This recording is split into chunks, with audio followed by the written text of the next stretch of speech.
दिमाग में कहीं ना कहीं बुंदेलखंड राज्य बना रहा।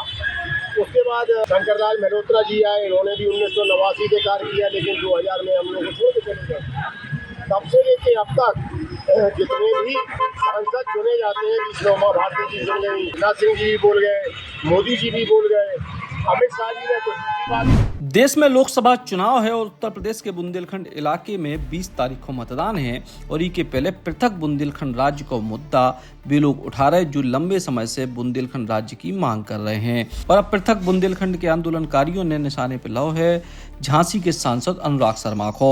दरअसल अनुराग शर्मा के पिताजी पंडित विश्वनाथ शर्मा लंबे समय तक बुंदेलखंड राज्य आंदोलन से जुड़े रहे और पृथक बुंदेलखंड की मांग करत रहे हैं।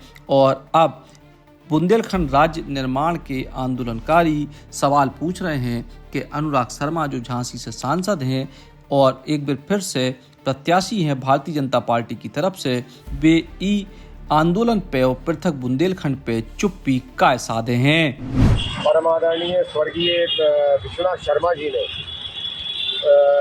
बुंदेलखंड एकीकरण समिति का गठन किया था और भारी मात्रा में बुंदेलियों को बुंदेलखंड राज्य निर्माण के आंदोलन से जोड़ने का कार्य किया था। जन जागृति बहुत ज़्यादा की थी, लाखों उन्होंने सदस्य बनाने का कार्य उस समय किया था 1970 में। उसके बाद वो लगातार उनकी गाड़ियाँ भी घूमती रहीं, बुंदेलखंड के लिए वो काम भी करते रहे। उनकी गाड़ी कभी बीच में रुकी नहीं और वो जब तक हम लोगों को छोड़ के नहीं चले गए, उनके दिलो दिमाग में कहीं ना कहीं बुंदेलखंड राज्य बना रहा। उसके बाद शंकरलाल मल्होत्रा जी आए, इन्होंने भी 1989 से कार्य किया, लेकिन 2000 में हम लोग को छोड़ के चले गए।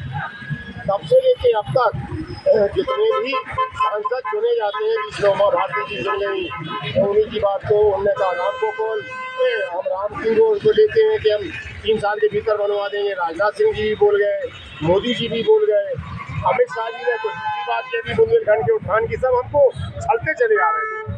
तो आज हमारा ये कहना है कि अब ये चुनाव खत्म हो रहे, ये जो विश्वनाथ शर्मा जी के सपुत्र झांसी से सांसद हैं, मुझे समझ में नहीं आ रहा वो पुत्र किस तरह का पुत्र हो सकता है जो अपने पिता के बताए हुए रास्ते पे या पिता के देखे हुए सपने को पूरा करने के लिए आगे ना आए। 5 साल ये चुपचाप रहे, लोकसभा में पुष्पेंद्र सिंह चंदेल मांग उठाते रहे, ये पीछे बैठे रहे, इन्होंने मेज तक थपथपाने का कार्य नहीं किया। एक तो कार्य ये है कि तुम्हें राम गोपाल जिन्होंने बुंदेलखंड का साथ नहीं दिया है, जो लोकसभा में चुप रहे, जनता से निवेदन है कि ऐसे लोगों को हरा दो। दूसरा ये कि जो हमारे सांसद हैं वो क्यों चुप रहे?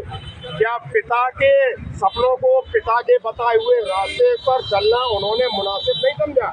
क्या उन्होंने सांसद बनने के बाद सिर्फ और सिर्फ अपने व्यापार की ओर ध्यान दिया? आखिर बुंदेलखंड पर उनकी चुप्पी ये बताती है कि वो अपने पिता से सहमत नहीं थे। और हमारा ये कहना है कि विश्वनाथ शर्मा जी और शंकर भैया का सपना अधूरा और बुंदेलखंड निर्माण मोर्चा इसे करेगा पूरा। हमें आवश्यकता नहीं है आपकी आदरणीय सांसद जी, हम खुद कर लेंगे जनता के साथ, हम बुंदेलखंड बनवा लेंगे। जय जय बुंदेलखंड। बुंदेलखंड निर्माण मोर्चा लगातार आंदोलन कर रहा है और लोगन को राम को कॉल द्वा रहा है कि वे पृथक बुंदेलखंड राज्य के आंदोलन में आगे आए और पंडित विश्वनाथ शर्मा और शंकरलाल मल्होत्रा को सपनों पूरो करें।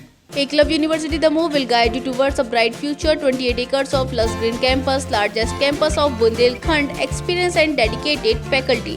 50 future-ready courses taught in 12 different schools, separate courts and ground for sport, fully equipped lab and workshop, safe and fully equipped separate hostel for girls.